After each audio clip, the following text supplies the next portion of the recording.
Halo, selamat pagi. Selamat berjumpa kembali dengan Ibu Widit pada materi pengetahuan dasar geografi yang kedua.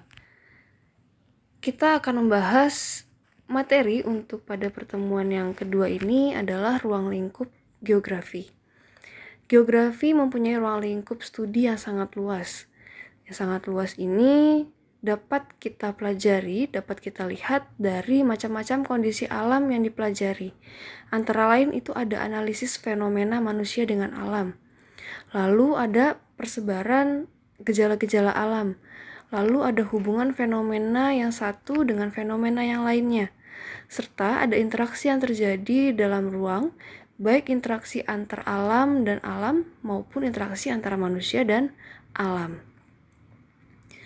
Lalu ada cabang ilmu geografi dibagi menjadi 4. Ada geografi fisik, sosial, teknis, dan regional.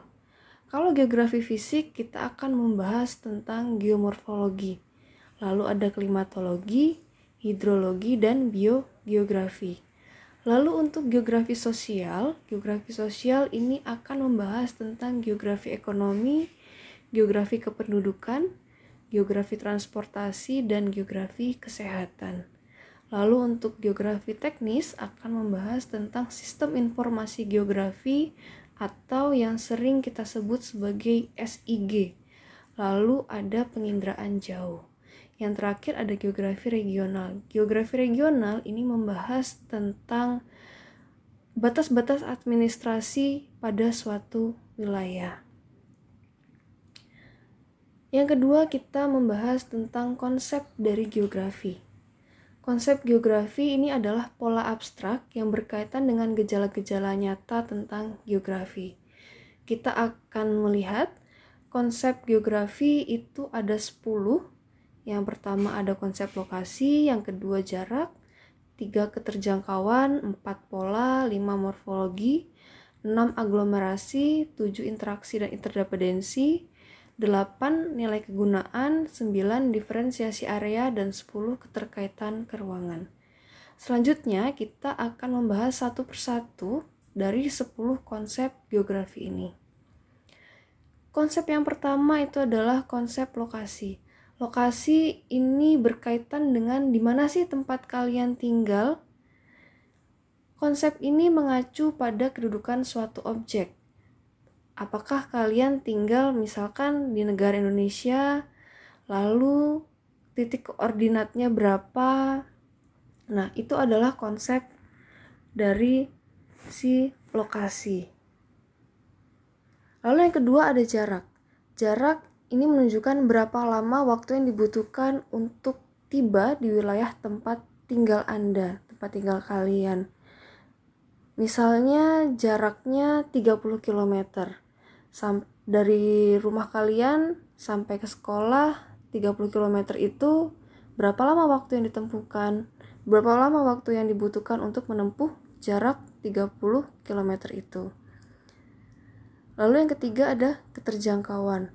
Keterjangkauan ini bagaimana kalian bisa menuju tempat tersebut?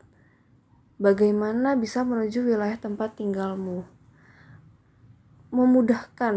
Kemudahan untuk mencapai suatu objek. Apakah menggunakan pesawat, apakah menggunakan motor, atau menggunakan sepeda, atau menggunakan mobil. Itu menggunakan alat transportasi apa yang bisa digunakan. Selanjutnya ada morfologi. Morfologi ini berkaitan dengan apakah di tempat tinggalmu atau di sekitar daerah tempat tinggalmu ada pegunungan, atau ada sungai, atau ada dataran rendah. Morfologi ini berkaitan dengan bentuk-bentuk permukaan bumi sebagai proses alam dan aktivitas dari manusia. Selanjutnya ada interaksi dan interdependensi. Kalau kita lihat di sini ada gambar desa dan kota. Jadi ada interaksi antara desa dan kota. Misalkan di desa itu masih banyak terdapat persawahan atau perkebunan. Hasil dari perkebunan atau persawahan itu nantinya akan dikirimkan ke kota. Nah, begitu sebaliknya ada interaksi dari kota. Di kota banyak perusahaan-perusahaan misalkan ada industri-industri yang bekerja di bidang elektronik. Lalu alat-alat elektronik itu nantinya akan dikirimkan ke pedesaan. Jadi ada interaksi antara desa dan kota. Ada hubungan timbal balik dan saling ketergantungan antar wilayah tersebut. Lalu selanjutnya ada keterkaitan keruangan. Keterkaitan keruangan di sini kita ada melihat dua gambar tentang banjir, ada kerusakan di situ. Banjir pasti diawali dari kerusakan lingkungan di wilayah hulu sungai di bagian paling atas. Lalu menyebabkan yang namanya banjir di wilayah hilir di bagian bawah, itu akan terjadi yang namanya banjir. Banyak kerusakan di sana dimulai dari yang namanya hulu sungai bagian atas. Jadi menunjukkan ada hubungan antar wilayah tersebut. Selanjutnya ada pola. Pola di sini menandakan apakah bentuk pola pemukiman di sekitar tempat tinggalmu.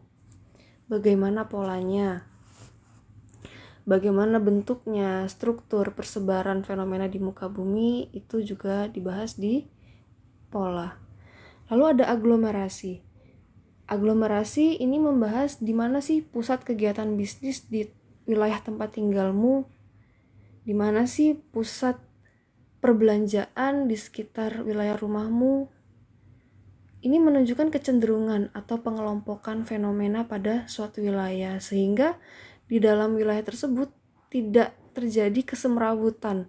Jadi khusus untuk wilayah ekonomi ada sendiri, wilayah pemerintahan, pemukiman, itu akan mengelompok, ada sendiri-sendiri wilayahnya.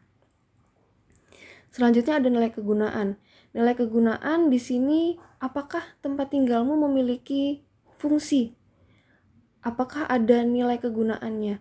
Misalnya di tempat tinggalmu ada pabrik pembuatan coklat misalkan. Di situ berarti tempat tinggalmu memiliki kelebihan, ada ciri khas tertentu.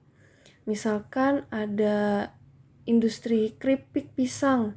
Dari situ kegunaannya ada kelebihannya, beda-beda fungsinya, ada kelebihan pada suatu wilayah, ada nilai kegunaannya. Lalu ada diferensiasi area, perbedaan. Diferensiasi berarti perbedaan pada suatu wilayah. Kalau kita lihat pada gambar, itu ada penduduk di sekitar pantai itu berprofesi sebagai nelayan. Kalau misalkan di daerah dataran tinggi, di daerah pegunungan atau perbukitan, biasanya di sana para penduduk berprofesi sebagai petani yang memiliki kebun. Misalnya ada kebun teh, ada kebun kina, seperti itu. Ada perbedaan. Ada karakteristik yang khas pada suatu wilayah tersebut, sehingga mata pencaharian penduduk di sekitar wilayah tersebut juga akan berbeda-beda. Demikianlah yang dapat Ibu sampaikan. Jika ada yang belum jelas, jika ada yang ingin ditanyakan, silakan ditanyakan. Terima kasih sudah mendengarkan apa yang Ibu sampaikan. Sampai berjumpa pada pertemuan selanjutnya.